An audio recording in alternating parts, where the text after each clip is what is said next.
정말 다양한 분들이 듣고 계셔서요. 또 예술가들이 자꾸 또 연락 오시고. 오늘도 어떤 분이 페북에 쪽지 날리셨길래 봤더니 근데 이 공부로 나날이 뭔가 변해간다는 게 너무 신기하다고. 뭔가 그냥 듣기만 한 게 아니라 뭐 재미도 보신 것 같아서 재밌다 하면 그럼 이분이 또 하시는 일에 또 그게 활용되겠죠. 저는요 이 전업이 재밌는 게 아니에요. 전업만 자기 분야 다양한 분야의 육바라밀을 적용해서 성과물을 내는 거 저는 그런 걸 보고 싶어요. 전업은 전업대로 할 일이 있는 거고 또 자기의 또 본업이 따로 있는 분들은 그걸 가지고 보살도 하시면 되죠. 그 본업이라는 게 이제 우리 입장에서는 그게 일종의 부업인 거지만 보살도가 본업이고 부업이 여러분 지금 하시는 거지만 아무튼 그 업이요 꼭 지금 이 보살도 이런 도를 닦고 펼치는 업무 아니더라도 다양한 지금 사회에서 뭔가 한 자리 하고 계실 거 아닙니까? 그 업무라고 해서 결국 그 업무는 마음으로 하는 거 아니고 양심으로 하는 거 아닌가요? 다 똑같죠. 그런 의미에서 보면 거기서 육바람을 펴시면 그 성과물이 엄청 중요해요. 그래서 그런 성과물이 만약에 교사가 계시면 한 반에 영향을 주잖아요. 그러면 그 학부모분들 얼마나 그 벌벌 떠는데요. 어떤 교사 만날지 몰라서. 이거를 이 짓을요 졸업할 때까지 해야 돼요. 올해는 어떻게 넘겼어요. 올해 교사 괜찮은 것 같아요. 내년 교사 또 장담 못합니다. 딱 갔는데 교사가 뭔가 이상해요. 말이 사단이 없어요. 그럼 또 긴장한 애를 볼모로 잡히고요. 아주 그냥 피를 말려요. 그리고 또 겨우 넘어갔더니 그 다음에 더 한 사람 만나면 이제 최악이죠. 이 짓을 계속 하고 있는 거예요. 그래서 지금 학부모들이 막 카톡이나 이런 걸로 커뮤니티 만들어서 하잖아요. 만들어봤자 근데 제가 봐서는 어떻게 못해요. 왜냐? 교장부터 다 감싸요. 교사가 문제 생기면 자기한테 불이익이 오니까 다 막는단 말이에요. 그럼 제가 이제 들은 얘기입니다. 결국 어떻게 해야 됩니까? 그러면 저도 답답하더라고요. 교육청으로 해야 된대요. 그럼 그 학부모는요, 자기 애를 학교 보내고 교육청에다가 그걸 찔러서 이 학교랑 싸워야 되는 상황이 생기는 거예요. 문제 있지 않나요? 양심 없는 사람 하나가요, 일을 어떻게 키우는지 모릅니다. 이것만이 아니죠. 그 아이들 인생에 영향을 주죠. 그러니까 지금 어떤 업을 하든지 지금 제가 사람들한테 많은 영향을 줄 수 있는 업을 예로 든 거예요. 지금 하시는 데서 양심 쓰시는 게 제일 기특한 일이고 신통한 일이라는 거예요. 우주는 그걸 바란다는 거죠. 그런 의미에서 제 강의 들으시고 본인 하시는 일에 조그만 아이디어라도 양심적인 아이디어가 나시면 좋겠습니다. 이번에 이 책 나왔어요. 이젠 당당하게 들고 다니실 수 있습니다. 예전에 막 제목 덮어놓고 몰래 이렇게 숨겨서 쓰시던 거를 당당하게 쓰시라고 편지 좀 최대한 이쁘게 해서 그랬습니다. 그래서 이 사이즈도 작게 해가지고요. 수시로 이거 꺼내서 양심하고 대화를 하시는 게 데 활용하시면 좋겠더라고요. 예전에 거는 좀 커서 집에서 편하게 쓰시긴 좋은데 들고 다니면서 수시로 어떤 사안마다 체크하시는 게 좀 불편하실 것 같아서 이런 용도도 한번 기획해 봤어요. 학당에서 왜 양심 노트를 중시하냐면요. 개벽이라는 거를 저희는 아주 현실적으로 개벽이란 뭐냐 그러면요. 전 인류의 50% 이상이 양심 노트 쓰는 사회예요. 우리 물건 쓰라는 게 아니라 우리 물건을 갖다 50% 이상 팔면 개벽이다 이런 게 아니라 양심 분석을 통해서 사안을 처리하는 분들이요. 과반수 이상 되면요. 개벽입니다. 성자들이 그동안 수많은 성자들이 내려와서요. 사람들한테 가르쳤던 게 뭐냐면 사람들이 삶을 양심으로 우주의 뜻에 맞게 아버지의 뜻에 맞게 하느님 뜻에 맞게 살아가길 바라신 거예요. 명상을 즐기길 바란 게 아니에요.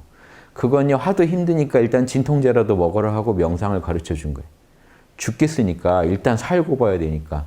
근데 살고 보면요. 뭐 해야 돼요? 바르게 살아야죠. 명상은요. 일단 살고 보기 위해서 쓰는 거예요. 근데 제대로 살려면요. 뭘 해야 돼요? 자명한 생각을 해야 돼요. 우주의 뜻을 읽어내고 지금 내가 처한 상황에서 그때 그 장소 그 사람들 관계 속에서 올바른 처신을 해야 됩니다. 그거 하라고 이 우주가 이 성자들을 보낸 건데 성자들의 뜻이 그럼 언제 이루어지겠습니까? 인류가 모두 작은 일에서도 양심적으로 그걸 접근해서 양심적으로 풀어가려고 노력할 때 100% 잘하실 필요도 없어요. 그런 노력한다는 게 기적이에요. 왜? 인류 역사상 그런 적이 없어요. 그렇게까지 한 적이. 자기 교리, 자기 도구마에 빠져가지고 자기 신념대로는 사셨죠. 다. 각자 자기 신념대로 살고 계시죠. 근데 우주 입장에서 그걸 옳다고 할지 점검해 보면서 자명한 걸 추구해 본 적이 드물다니까요. 소수는 그렇게 했어요. 근데 다수가 그렇게 하면 어떨까 하는 겁니다. 근데 제가 말로는 50% 이상이라고 하지만요. 실제로 판세는요. 50%를 채워서 우리가 이기는 게 아닐 겁니다. 뭔 말이냐면 뭐 80대 20 법칙도 있고 아무튼 제가 볼 때는요. 극소수가 정말 열심히 해주면요. 그 힘이요. 어마어마하게 부풀려져서 50% 넘어가는 거는 쉬울 거예요. 50%가 사실은 어려운 게 아니라 그 전에 이 얼마나 많은 사람들이 여기에 이제 이 퍼센티지로는 50% 안 되더라도 진지하게 이걸 이해하고 받아들인 사람이요. 몇 프로만 돼도 어떤 변화가 일어날지. 그게 또 우리가 상상할 수 없는 그런 어떤 전파력을 가질 거예요. 지금 학당 강의 듣고 연락 오시는 그 수만 봐도요. 작년하고 올해가 다르고 올 초랑 지금이랑 너무 다릅니다. 지금 엄청 연락이 오고 있어요. 강의 요청이나. 제가 바빠서 다 못하고 있어요. 저도 또 책 작업도 해야 되기 때문에 제가 지금 어떻게 감당할 수 있는 것만 받고 있어요. 그런데도 지금 연락 오는 게요. 아주 달라졌습니다. 그래서 이런 게 참 신기한 거죠. 저희도 한 해 한 해 이렇게 버티는 보람이 있는 게 버티면 조금씩 나아지니까 이게 가보는 겁니다. 작년보다 나아지고 있어요. 계속 그 전년보다 나아지고 있어요. 그런데도 이 정도인 거 보면 조금씩 나아지는 것 같긴 해요. 확 나아지면 이게 확 변할 텐데 계속 나아지는 것 같은데도 아직 뭐 사실은 모르는 사람들이 많죠. 그런데 그것도 하나의 그게 또 기대가 되긴 하는 게 모르시니까 이걸 안 쓰지 알면 쓰실 거다 하는 기대가 항상 있어요. 아는 분들 중에는 그래도 이런 거죠. 저희를 아예 모르는 분 빼고 제 강의 들으시고 저에 대해서 뭐 욕하는 사람도 분명히 나옵니다만 좋게 생각하시는 우호적으로 보시는 분, 더 나아가서 양심을 자명함을 일상에 조금이라도 활용하시는 분, 이 비율을 따져보면요 상당할 것 같아요. 왜냐하면 연락 오시는 거 보면 이 정도 퍼졌는데 이 정도 반응이 오는 걸 보면 더 다수가 알면 어떤 변화가 일어날까 궁금한 겁니다. 기대도 되고. 그래서 저희가 저희 강의를 보신 분 중에 얼마나 저희 학당이 하는 걸 지지하는가를 따져보면요. 그 비율이 이렇게 낮지 않을 거라고 확신해요. 그래서 이런 작업을 계속 해보려고 합니다. 성인들이 와서 어제 수녀님들한테도 이 얘기 드렸어요. 요즘 계속 이 얘기만 드립니다만 우리 학당 로고예요. 현상계와 절대계입니다. 절대계도 뭐 밖에 있는 게 아니에요. 여러분의 정신의 핵이지. 여러분 에고의 세계, 여러분 참나의 세계. 그래서 결국 이 참나의 세계, 우리가 에고의 세계에서 개별 사물의 세계, 개별 사물의 세계에 나아가서요. 이 세계에도 분명히 법칙들이 있어요. 그래서 제가 보편법칙이라고 부릅니다. 보편적이에요. 그래서 어느 기술자나 어느 학자나 여러분 살면서 누구나 배웁니다. 보편법칙을. 아이가 자라면서 배워요. 아 이렇게 하면 내가 이렇게 하면 맞는구나. 이것도 보편법칙입니다. 이렇게 하면 되는구나. 아, 말 걸 때 이렇게 걸면은 상대방이 싫어하는구나. 이게 학습이죠. 우리가 자라면서 계속 이 세상의 룰을 배워가요. 게임을 하시면 게임의 룰을 배우죠. 어떻게 배웁니까? 하다가 배워요. 하면서. 아, 이렇게 하면 죽는구나. 다 배워요. 이렇게 해야 사는구나. 이렇게 풀어가야 되는구나. 모든 일에는 결이 있습니다. 내가 마음대로 할 수 없어요. 그건 딱 보편적으로 존재하면서 내가 그거 어기면요. 바로 그 대가를 치러야 되는 거예요. 살면서 계속해서 우리는 법칙을 배워가는 겁니다. 그래서 그냥 사는 사람은 없어요. 실제로. 제가 예전에 농담처럼 얘기했지만 기본소득 다 줍시다. 앞으로. 물질문명이 발전하면요. 기본소득 쏩시다 이거죠. 실업 문제 왜 걱정하고 인류가 그토록 원했던 쓸데없는 노동, 진짜 의미 있는 노동을 하고 쓸데없는 노동에서 해방할 수 있게 로봇을 만들어 놓고 우리가 왜 실업을 걱정하고 있냐 이거죠. 발상을 바꿔서. 기본소득 줍시다. 좀 더 의미 있는 삶, 최소한의 의미 있는 삶을 우리가 그래도 제시해 줍시다. 즉 기본소득 주대 대신에 원래 뭐 당연히 기본소득은요 헌법적으로도 줄 수 있는 거예요. 세금 걷어서 나눠주는데 뭐 그게 문제될 거 있습니까? 다만 이런 비판 가능하죠. 다 좋은데 그렇게 주면 사람이 오히려 망쳐질 수도 있지 않냐 이거죠. 그러면 제가 그렇다면 사람으로서 그냥 사는 건 없어요. 우리 산다는 건 다 이런 법칙을 배워가는 겁니다. 그러면 공부하는 것만으로 우린 잘 산 거예요. 옛날 선비들 뭐 한 겁니까? 공부만 하다 죽은 분들 많아요. 그래도 역사적 위인 책에 올라가는 분들 많습니다. 그럼 제 얘기는 뭐냐? 공부한다는 것 자체도 되게 저는 아주 인간으로서 아주 정말 의미 있는 일이라는 거예요. 한평생 우리가 산다는 게 결국 보편 법칙을 배우고 써보고 하는 건데 그 공부 아닙니까 결국? 그래서 최소한 너라도 공부는 하라. 인강이라도 듣고 오면 기본소득 이렇게 확실히 쏘겠다. 이런 사회 가면 어떠냐고 제안한 적이 있는데 그런 거예요. 결국 왜 그 논리가 뭐냐면요. 저 나름의 근거는요. 사람은요. 이 배우다만 가도 그건 의미 있는 일이에요. 책만 보다 죽어도 의미 있다는 겁니다. 태어나서 삶을 이해하고 조금이라도 안목을 여는 거. 그게 여러분 의미 있는 거죠. 그래서 이 공부한다는 거 우리가 무시하지 말잖아요. 공부할 수 있는 사회. 왜냐하면 제가 사회에서 너무 많이 만났어요. 딱히 뭘 해야 될지 모르는 사람들 많이 만났어요. 그런 사람들한테 제가 하고 싶은 말은 공부라도 하라. 공부라도. TV 다큐라도 보면서 공부해보라. 아, 카오스의 세계가 미분이란 게 이런 거구나. 그거 인간이 해야 될 일이에요. 동물은 못하는 일이에요. 배운다는 게. 배우고 이해하고 우주를 해석해보고. 그게 그럼 아는 게 삶에 적용이 안 되겠어요? 적용이. 이걸로 이미 충분히 인간은요, 살고 있는 거예요. 그런 삶을 나라에서는요, 분명히 도와주는 게 옳지 않냐 이거죠. 여력이 되면 도와주는. 여력이 정 안 되면 몰라도 되면 도와주는 게 옳지 않아요. 그래서 저는 산다는 건요, 이 보편법칙이란 말이 어려우실까 봐 이런 얘기 드려보는 별게 아니고 삶의 어떤 결이나 룰을 배워가는 거예요. 왜 이걸 배워야 되냐? 이걸 모르면 못 풀어가요. 문제를 못 풀어요. 공식을 모르면 못 풀어요. 수학 문제 못 풉니다. 이 공식을 배워간다는 게 의미 있는 거고 여러분 재밌는 게 사람은 이런 공식 하나 알 때 정말 기뻐합니다. 지적 희열이 엄청납니다.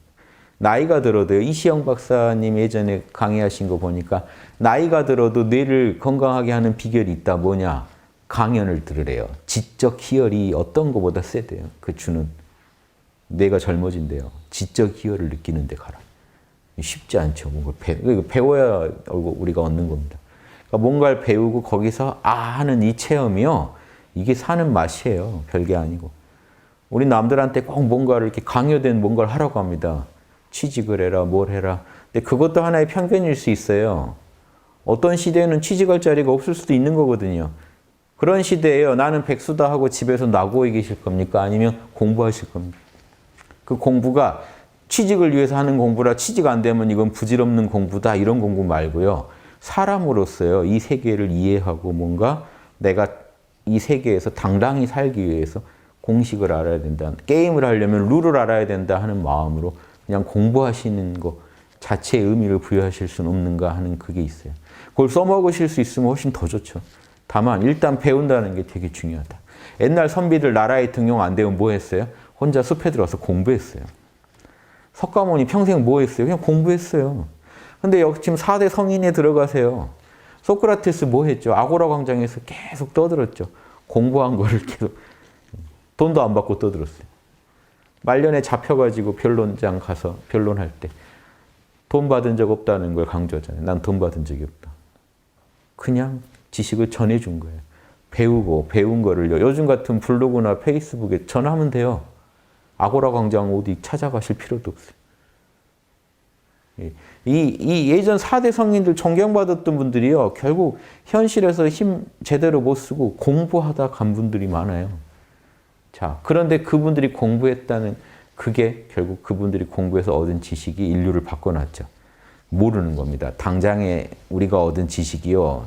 인류에게 안 쓰인다고 해서요. 미래에도 안 쓰인다는 법이 없고 자명하기만 하면요. 그 법칙은 반드시 인류에게 도움을 줍니다.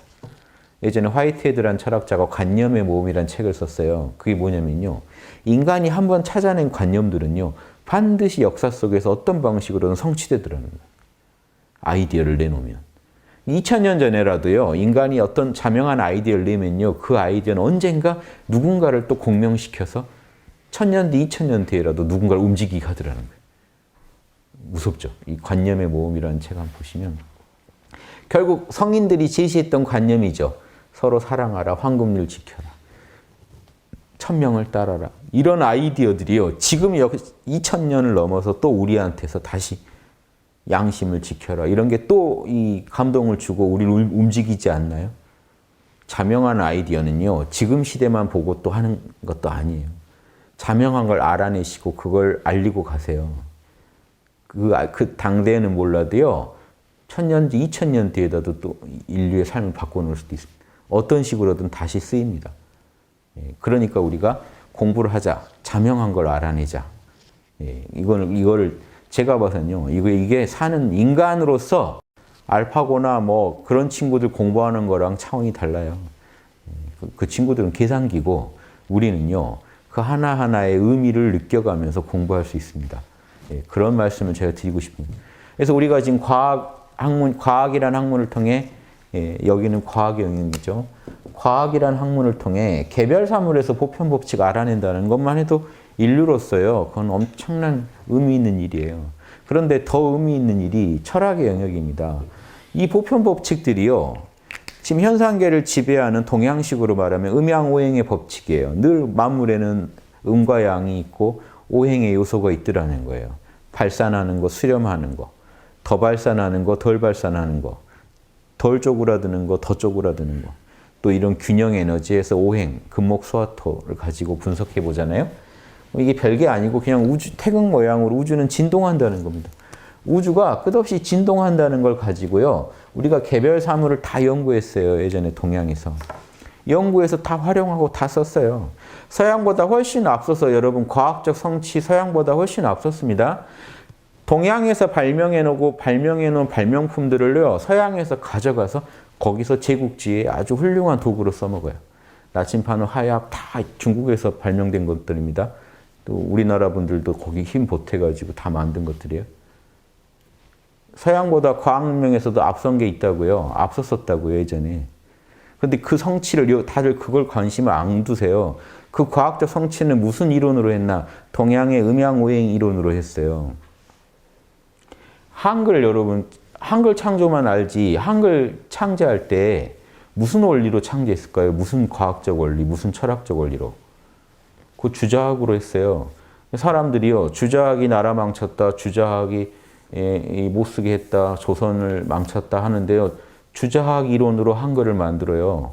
주자학 이론이요. 만물에는 다 원리가 있다. 그래서 고로 소리에도 원리가 있을 것이다 해서 후민정음 해례본 서문에 그렇게 써 있습니다. 풍토에 맞는 소리를 찾아내겠다. 소리의 원리를. 그 원리를 가지고 올바른 음을 찾아서 백성들이 올바른 음을 쓰게 만들어 오겠다. 이런 과학적 사고가 다 어디서 나왔냐면요. 주자학에서 나온 거예요. 이런 거예요. 그럼 주자학의 근거는 뭘까요? 음양오행이에요. 그러니까 한글 만들 때도 오행에 맞춰서 만든 거예요. 기역, 니은 할 때도 다 오행에 맞춰서 만들었습니다. 음가를 하나하나요. 이 다 오행에 맞춰서 연구하고 이해해서 세계에서 제일 과학적인 언어를 만들어냈어요. 이런 거 제가 그 얘기하고 싶어서 예전에 훈민정음 회례본 그 강의를 한 거예요. 제가 무슨 언어에 관심이 있어서가 아니라 이런 언어의 창조에 있어서도요. 음양오행 이론으로 이게 창조됐다는 걸 한번 이해해 보시면요. 이 동양학에 대해서 다른 관점에서 보지 않을까. 아주 실용성이라는 관점에서도 음양오행을 좀 이해하시지 않을까 싶어서 제가 말씀드렸던 거예요. 동양에서는요. 이게 재밌는 거예요. 그러니까 개별 사물에 나아가서 연구를 해봐도요. 추나 추동이니 낮과 밤이니 다 음양오행이 발견되고요. 내 마음에서도 연구해 보니까요. 내 마음에서도 또 이래요. 밖에만 음양오행이 있으니까 내 마음 안에서도 기쁨이 조금 발산되다가 락, 즐거움이 크게 발산되고 분노, 마음이 쪼그라지다가 슬픔, 아주 쪼그라졌다가 다시 또 기쁨으로 발산하고 이 가운데는 욕망이랑 결국 이게 욕망이 충족되는 쪽, 욕망이 좌절되는 쪽 지금 이 그림을요, 하석 김인우 선생이면 태계 선생님과 동년배죠, 거의. 그 당시에 천명도에게 그려져 있어요. 욕 써 있고 희노, 희락, 노예 해가지고 천명도 가운데 딱 박혀 있습니다. 인간은 이 원리로 돌아가는데 그 가운데 이걸 써놨어요. 그런데 그 안에 근본 원리로 인의예지가 갖춰져 있다. 희노애락을 경영하라고 또 오행을 줬다는 거예요. 그 오행도 또한 인, 봄 기운, 예, 여름 기운, 펼쳐라, 예절로 펼쳐내라, 의, 쭉정이는 쳐내고 알곡만 수렴해라, 가을 기운, 지, 겨울 기운, 정보를 잘 품고 있어라. 올바른 정보를 판별해서 품고 있어라.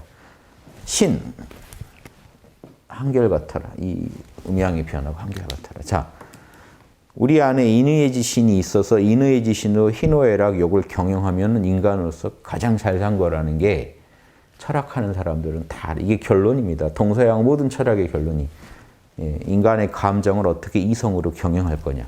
이때 이성이라는 건 단순히 그런 추론적 사고가 아니고 신의 뜻을 정확히 직관해내는 걸 이성이라고 그래요. 서양에서도 제일 고대의 이성은 신의 뜻을 정확히 직관해내서 무엇이 선인지 무엇이 악인지 정확히 우주의 입장에 근거해서 알아내는 거. 인간의 편견이 아니라 우주적 입장에서 정확히 이해하는 거. 그래서 동양에서는 놀라운 거는 서양은 그런 얘기는 하는데 이렇게 선명하게 그림을 그려서 설명해 주지 못한다는 거예요. 동양은 아예 그림을 딱 그려서 그림 그리기가 쉬워요. 이론이 선명하니까. 그래서 고려 말 조선 초에 권근 선생이 입학도서를 그렸잖아요. 거기도 똑같이 인의예지 그려져 있어요. 그래서 감정으로 이성이 감정을 경영해야 된다. 그 입학도서를 제가 한 강의 보시고 지난번에 진품명품에 입학도설이 나온 거예요. 그래서 그 이제 작가분들이 결국 제 강의를 찾아보시니까 제 강의밖에 없잖아요. 그래서 저한테 자문을 해달라고 해서 학당에서 제가 교재로 썼던 입학도설 학당에서 만든 겁니다. 그 학당에서 그림 그려서 만든 그거 다시 제작한 거죠. 그거 보내드려서 거기 크게 뽑아가지고 써놓은 게 학당에서 제작한 거였어요. 그거 출력해서 쓰시더만요. 그래서 그 설명도 제가 간단하게 해드리고 입학도설 참고하라고 해서 거기 자문 홍익학당 윤홍식 이렇게 뒤에 나오게 된 게 도와드렸어요. 뭐 물어볼 데가 없다고. 그게 아마 예전에 저도 공부했던 책이 있는데 입학도설 그 책이 있는데 그 책이 절판됐나 봐요. 구하지를 못하셨대요. 번역된 책이 하나 있었는데 그걸 못 구하셨다고 저한테 이제 연락을 해와서 도와드린 거예요. 그런데 그게 재밌는 게 고려말 조선초에 이미 이런 인간의 이 심오한 철학의 세계를요, 우리 선비들은 다 그림으로 그려서 이해했어요. 서양 건 그림 그리기 어렵습니다. 이게 딱 떨어지지 않거든요. 이해되세요? 양심에 좋은 덕목들 많이 얘기하시지만 이렇게 딱 떨어지지 않아요. 오행 이론이 기가 막힌 게 춘분, 추분, 하지, 동지, 춘분, 추분이라는 아주 이 자연의 질서에 딱 맞게 이 맞는 틀을 가지고 인간의 심리 현상을 분석에 들어가기 때문에 쉽게 말하면 왜 이게 중요하냐면요. 자연이 이 틀로 이루어졌다는 게 자명하다면요. 이 세계를 알면 숨겨진 것도 알아낼 수도 있다는 거예요. 늘 이런 틀로 생겼다는 걸 알면 이해되시죠? 어느 하나를 지금 모르고 있더라도 알아낼 수도 있는 거죠. 유추할 수도 있는 거예요. 실제 지금 과학자들도 다 그래요. 대칭성이라는 걸 연구해서요. 이쪽 게 발견되면요. 마이너스가 발견되면 플러스가 어디 있을 거라고 추측해서 찾아내는 실정이에요. 지금 현대 물리학도요. 결국에는 결을 이해해가지고 지금 현재 우리가 못 찾아낸 입자도요. 결을 가지고 있을 거라고 추정하고 실험을 하는 거예요. 막연히 실험하는 게 아니에요. 분명히 플러스가 있으면 마이너스가 있을 거라고 추정하고 찾아내요. 그럼 이게요. 음양 이론 아닙니까? 과거에. 지금 현대 물리학이 음양 이론을 가지고 사실 동양에서 보면 지금 저 소립자의 세계까지 들어가서 추적하고 다닌다니까요. 음이 있으면 양이 있을 것이다. 그래서 찍어서 지금 추적해서 찾아내지 막연하게 실험하다 찾아내는 경우는 이제 지금 그런 경우는 많이 발견됐고요. 요즘 연구는 보면요. 거의 찍어서 찾아내요. 그게 있을 것이다. 힉스 입자를 하나 찍어놓고 있을 거라고 미리 추정해놓고 뒤지고 다니는 거죠. 실험을 통해서. 그게 다 뭐로 가능합니까? 우주는 분명히 음양이 있다는 거예요. 그러니까 이 예전 선비들이 기가 막힌 거예요. 우주에는 음양이 있다. 더 나아가서 오행이 있다. 더 나아가서 8개가 있을 거다. 그럼 나머지 7기퉁이를 알아내면 숨겨진 한 기퉁이도 유추할 수 있다는 거예요. 우주엔 이 원리, 분명히 이런 원리나 에너지가 있을 것이라고. 이런 식으로 해서 이 동양 과학 철학을 연구해서 한글도 만들어내고 다 찾아낸 거예요. 이런 걸 좀 이해하시고 천문도 그렇게 접근해보고 인체도 음양오일 이론으로 접근하니까 이 치료하는 원리도 나왔던 거죠. 한의학. 근데 지금 한의학 보면은 이제 음양오행 부정하시는 한의사분도 계시고 뭐 이제 다양합니다만은 뭐 제 말씀 좀 참고해서 연구를 해보세요. 예, 이런 거는요 자명합니다. 왜 저는 당당히 얘기하느냐? 전 단학을 했잖아요. 단전에다가 기운을 줘보면요. 배꼽에서 기운이 뭉치고요. 배꼽에서 꼭 옆으로 빠져서 돌아요. 정확하게 8개 원리대로 기운이 돕니다. 등 뒤로 돌려봐도 정확하게 인체에서 기운이 올라가다 뭉치는 센터가 딱 앞뒤로 닫혀 수를 세면 12개가 나와요. 그럼 12달이 딱 나와요.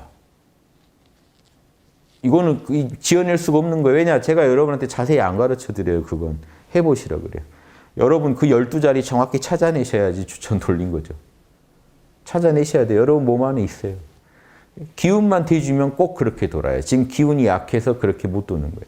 단전에다가 평소에 살아가는 그 기운 이상의 기운을 단전에다가 넣으면 증기가 폭발하듯이 그 기가요.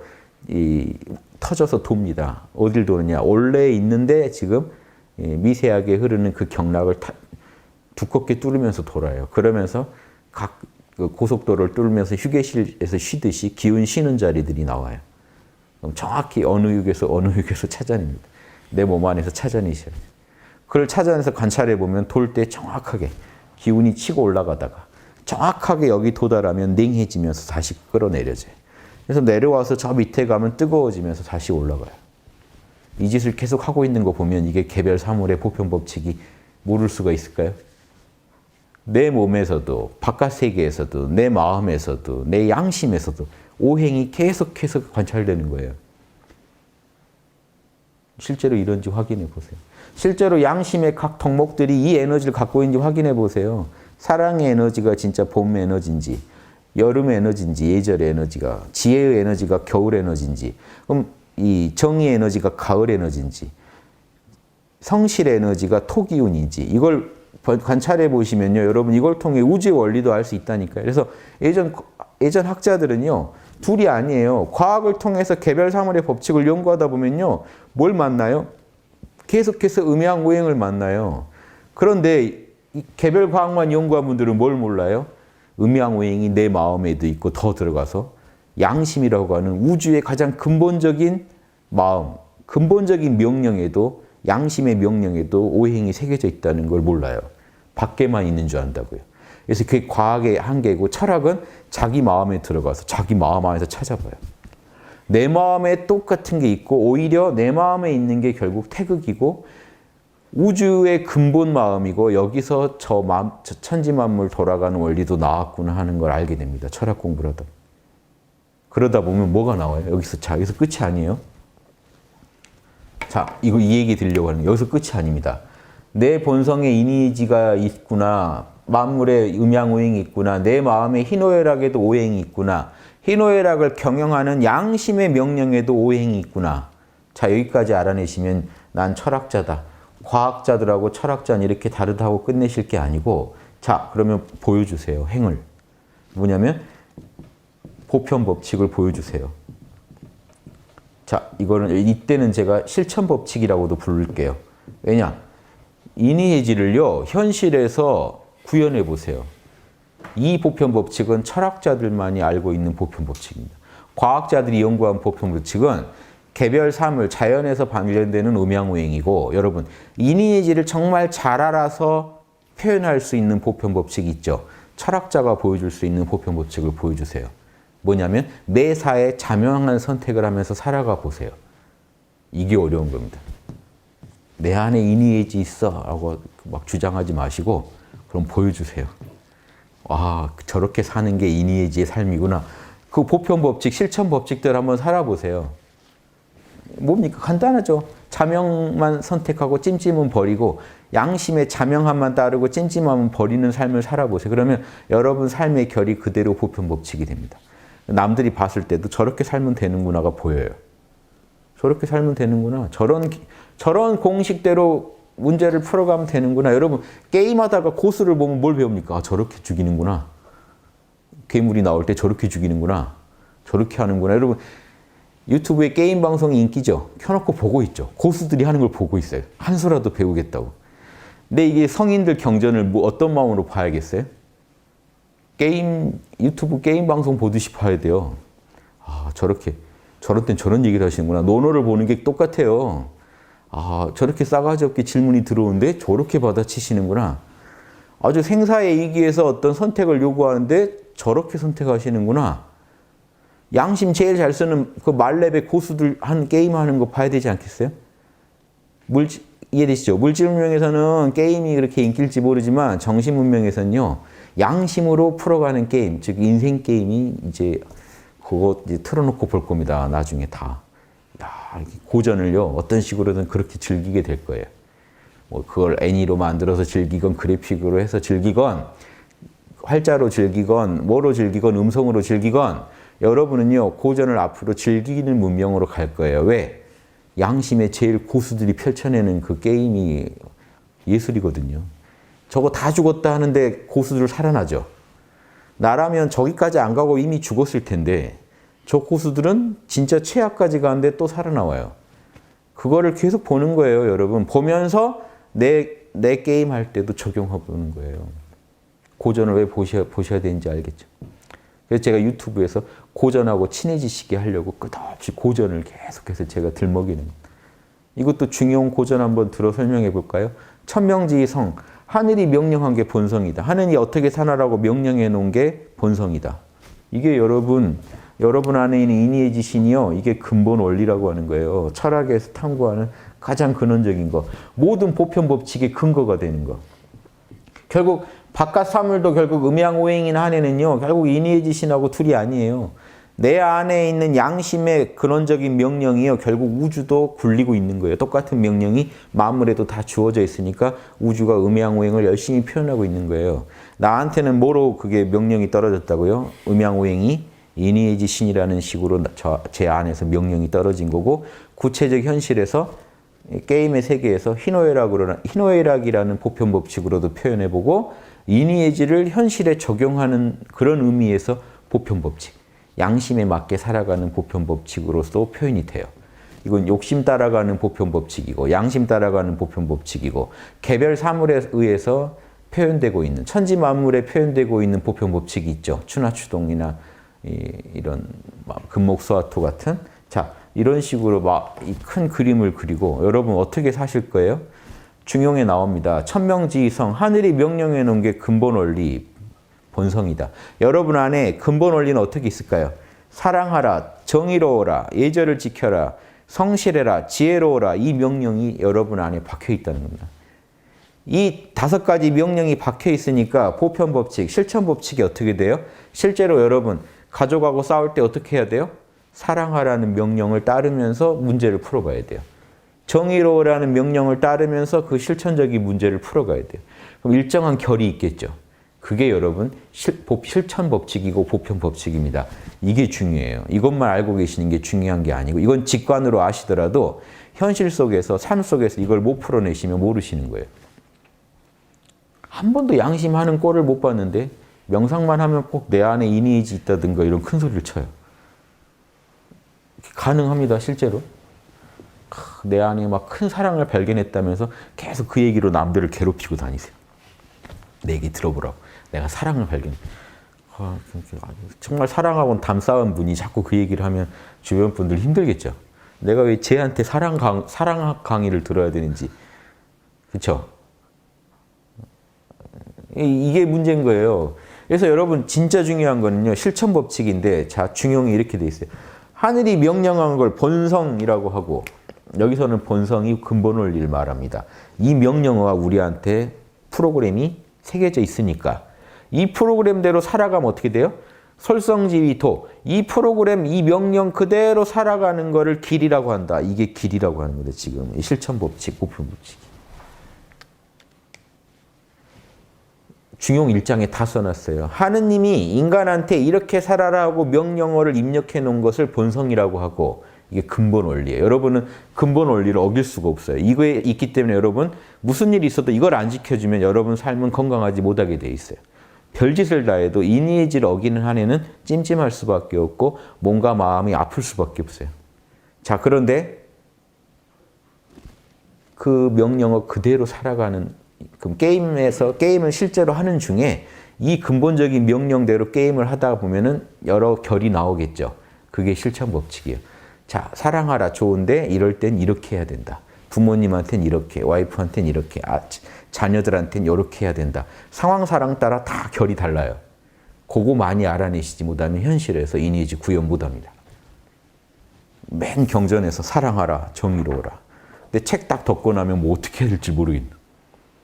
와이프가 와서 한마디 하면 벌써 이게 상황이 이제 딱 얼어붙어서. 요즘 개콘에서 하던데요. 여친이랑 만나서 여친이 나 이뻐 했을 때 정신 바짝 차리자 이런, 거기 보셨어요? 깨어있음 아닌가요? 본능적으로 이 양심 노트를 쓰시더라고요. 정신 바짝 차리자 하면서 이런 상황도 가정해봐요. 바로 깨져요. 이런 상황 가정해봐요. 바로 깨져요. 이러시죠. 양심 노트 쓰는 거예요. 지금 개콘의 그 코너예요. 정신 바짝 차리자. 어떤 도발을 해와도 안 끌려가자는 거죠. 그리고 차분하게 한 수 한 수 자명한 수를 찾습니다. 사람은 본능적으로 그렇게 생겨 먹었어요. 그러니까 지금 우리는요, 개그 프로를 보면서도 사실 느끼는 거예요. 그 사람, 그 삶 속에서 알아낸 보편 법칙과 이런 실천 법칙들을 실제 적용해 보는 거예요. 우리는 삶 속에 계속해서. 여러분도 모르게 게임을 하고 계시다는 거예요. 이왕 할 거면 좀 고수가 돼 보시는 게 좋지 않냐는 거죠, 저는. 제 얘기를, 게임을 할 거냐 말 거냐를 전 얘기하는 게 아니에요. 여러분 이미 하고 계세요. 잘하냐 못하냐만 있지 이미 여러분 다 게임하고 계세요. 저는 이왕이면 잘할 방법을 말렙한테 배워보자는 거죠. 이해되시죠? 말렙들한테 배워보자. 유튜브 게임 방송 그렇게 열심히 보는 그 정력의 10분의 1만 고전 보시면 다 성불 하실 거라고 확신. 제가 봐선. 우리가 욕망의 성취에 쓰는 그 에너지요. 10분의 1만 정신 공부에 쓰시면요. 다 뭔가 한 소식 하게 돼 있어요. 이 자극이 무형이라 잘 안 보여서 지금 약해서 그래요. 여러분한테.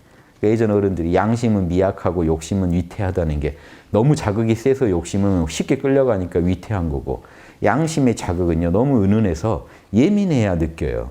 영성지능이 높아야만 이게 이 명령이 세게 들려요. 안 그러면 되게 약하게 들려요. 무시해도 될 것 같아요. 이게 문제입니다. 인간의 실존적 문제는. 그래서 여러분 같은 보편 법칙인데 이런 물리적인 보편 법칙이 있고 요거는 물리적이라고 할게요. 사물에 내재된 보편 법칙이 있고 이거는 인간이 구현해야 되는 양심적인 보편 법칙이니까 제가 좀 인성에 관련된 부분이죠. 요거는 윤리적이라고 써볼게요. 윤리적 보편 법칙이라고 구분해 볼게요. 물리적. 예, 윤리적. 이 보편 법칙, 이 과학적 보편 법칙은요, 삶을 편리하게 하는데 아주 유용합니다. 이거 아셔야 돼요. 물질이 개벽했다는 건 다 이걸 많이 알아냈기 때문에 개벽한 겁니다. 자, 그런데 문제는 정신이 개벽을 안 하고 있다는 건 윤리적 보편 법칙을 잘 몰라요. 즉, 사물에서 음양오행은 잘 읽어내는데 우리 삶 속에서 무엇이 선인가 악인가는 잘 못 따지고 있다는 거예요. 거기에서의 음양오행 적용은 서투르다는 거예요. 그래서 음양오행을 삶에서 선을 선택하는데 어떻게 쓸 건지를 가르쳐주는 게 뭡니까? 양심 노트죠. 양심 성찰이죠. 인의지 신에 맞게 분석하는 중에 여러분은 보편 법칙을 배워요. 그래서 공부의 시작은요. 공자님이 논어에 보면요. 하악이 상달, 나는 아래에서 배워서 천명에 통했다. 먼저 아래에서 배우셔야 돼요. 뭘 배웁니까? 인의지 분석하는 법을 배우라는 거예요. 이걸 배워서요. 15세의 지우학, 이걸 배우는데 뜻을 확고히 세우시고 30에 학문이 섰다, 립 하다 보면요. 뭔가 결이 이제 선명하게 뼈대가 보입니다. 이거구나 하게. 진짜 자명한 뼈대가 있었구나. 마구잡이로 하다 나중에 알게 돼요. 확실하게 알게 돼요. 40의 프로. 어떤 일이건 양심 분석해서 다 풀 수 있는 자신이 생겨요. 그러고 나면 50의 지천명. 천명이 지금 이 본성이죠. 하늘이 명령하게 본성이잖아요. 그래서 지천명이라는 건요. 내 본성이 그냥 훤히 알아져요. 머리를 안 써도 그냥 알아요. 그래서 매 순간 어떻게 살아야 될지가 그냥 그대로 알아집니다. 근본 원리에서 그대로 보편 법칙이 보여요. 이해되시죠? 그게 지천명이에요. 그런데 다 못해요, 그걸. 그래서 60의 이순. 잘 듣고 따라하려고 더 노력해요. 명령을 더 잘 들으려고 노력해요. 그러다 70의 정심소욕 불류고 욕심대로 해도 양심을 못 어기는 경지에 가게 됩니다. 이해되세요?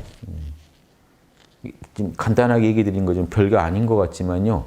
이걸 알고 사시는 거랑 모르고 사시는 분은 다릅니다.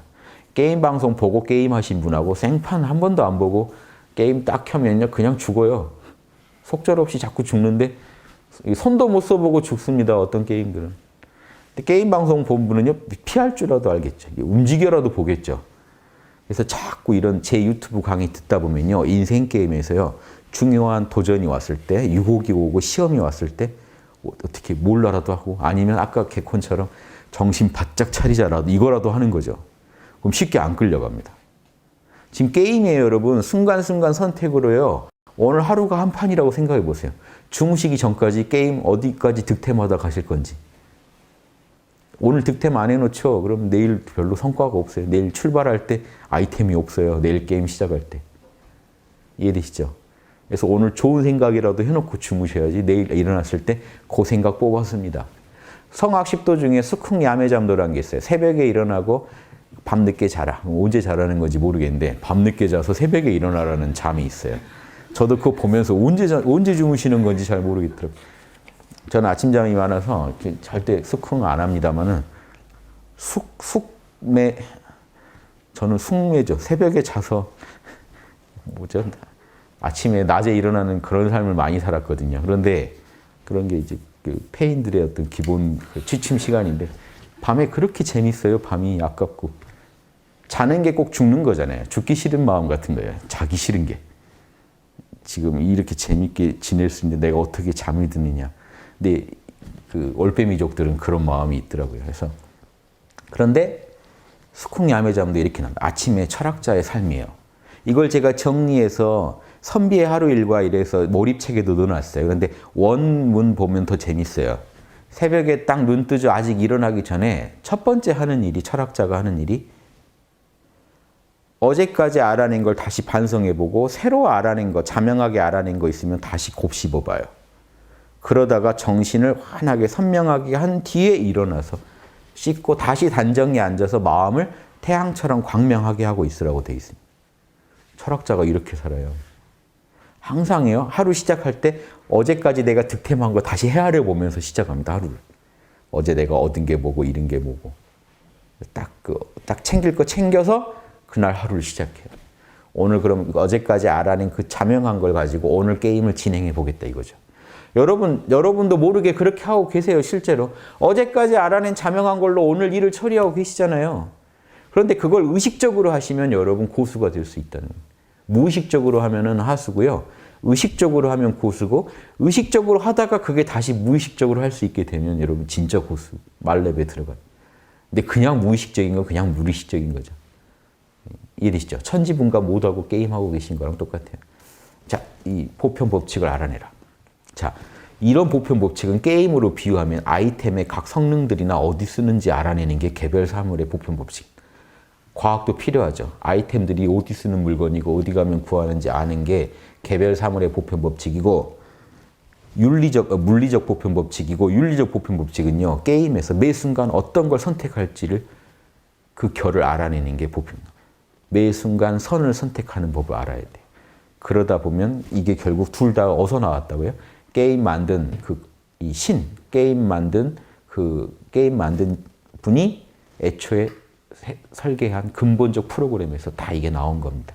한 프로그램으로 구동되는 거기 때문에 천지 만물의 원리가 결국 내 안에 있다는 것도 아셔야 돼요. 그래서 이게 불교에서 나온 게 아니에요. 유교 맹자가요. 2300년 전에 뭐라고 주장했냐면 만물이 개비어와 만물이 모두 나한테 갖춰져 있다 이런 말을 했단 말이에요. 그 더 스승인 자사가 중용해서 희노애락을 초월한 내 마음의 중심은 내 마음의 근원은 천하지 대본, 천지 만물의 뿌리다 그랬어요. 천지 만물이 다 여기서 나왔다고 주장했단 말이에요. 이해되시죠? 두 가지 의미가 있어요. 내가 이 현상계를 살아가는 보편 법칙이 내 본성에서 나온다. 이건 이해하기 쉽죠. 근데 바깥에 있는 사물들 또한 같은 원리로 만들어졌다는 것까지 아시면 좋습니다. 칸트 보실래요? 제가 지금 너무 오늘 첫날이라고 너무 말을 많이 낮에도 많이 했는데 제가 연휴 끝나고 처음 입을 풀다 보니까 신나서 이러고 있는데 칸트는요. 개별 사물의 보편 법칙을 알아내는 건 인정했어요. 인간 이성 이건 가능하다. 그런데 이게 이데아 아닙니까? 근본 원리를 알아내는 건 불가능하다고 봤어요. 경험을 초월한 만물의 이데아를 알아내는 건 불가능하다. 그런데 그런 칸트마저도요. 그런데 실천 법칙에 와서는 인간 안에 신의 근본 원리가 새겨져 있다. 뭐냐? 나의 행동의 의지의 준칙이 보편적 입법 원리에 타당하게 행동하라. 즉 다른 말로 할게요. 내가 당해서 싫은 건 남한테 하지 마라는 보편 법칙이 내 안에 있다는 걸 인정했어요. 보편 법칙에 근본 원리가 있다는 걸 인정했어요. 그래서 실천 이성 비판에서는요. 인간이 이런 근원적인 이데아의 세계를 알 수 있다고 주장하고 순수 이성에서는 만물의 이데아를 알 수 없다고 주장해요. 그러니까 모순적이라고 비판을 받았는데 칸트 입장 아시겠어요? 칸트는 이게 같다는 거를 결론 못 내렸을 뿐이에요. 꽤 파고 들어가신 분이에요. 실제로는. 개별 사물에 자명한 법칙이 있다는 것도 알았고 그런데 왜 이걸 개별 사물의 입장은 내가 모르잖아요. 그러니까 개별 사물의 근거를 알아낸다는 거는 어렵다는 걸 안 거예요. 단 칸트도 인정한 게 내 안에서 울리는 자명한 양심의 명령을 알겠더라는 거예요. 이건 인정합니다. 칸트가 되게 솔직하신 거죠. 그런데 좀 더 들어가 보면 두 개가 같다는 걸 알게 된다고요. 거기까지 영적 체험이 안 되셨던 거죠. 근데 재밌는 거는요. 아인슈타인이라는 과학자는 이걸 금방 인정해버려요. 천지만물의 창조 원리가 내 안에서 작동하는 게 양심이다. 이 말을 그냥 합니다. 아인슈타인. 대단하죠. 이게 서양 철학 칸트보다 우리나라 성리학자들이 위대했다는 게 천지만물의 원리가, 천지만물의 근본 원리가 나의 본성이다라는 주장을 해서 그래서 학문 이름이 성리학이에요. 나의 본성이 천지만물의 근본 원리다. 똑같다. 왜? 둘 다 음양오행의 원리로서 똑같다. 이해되십니까? 어려운 데까지 가봤습니다. 여기서 마칠게요. 아무튼 요 그림 하나에 여러분 살아가는 원리가 다 있으니까 결론은 게임 잘해서 늘 말렙들 게임하는 거 늘 지켜보시면서 고수 됩시다 하는 겁니다. 예, 마치겠습니다.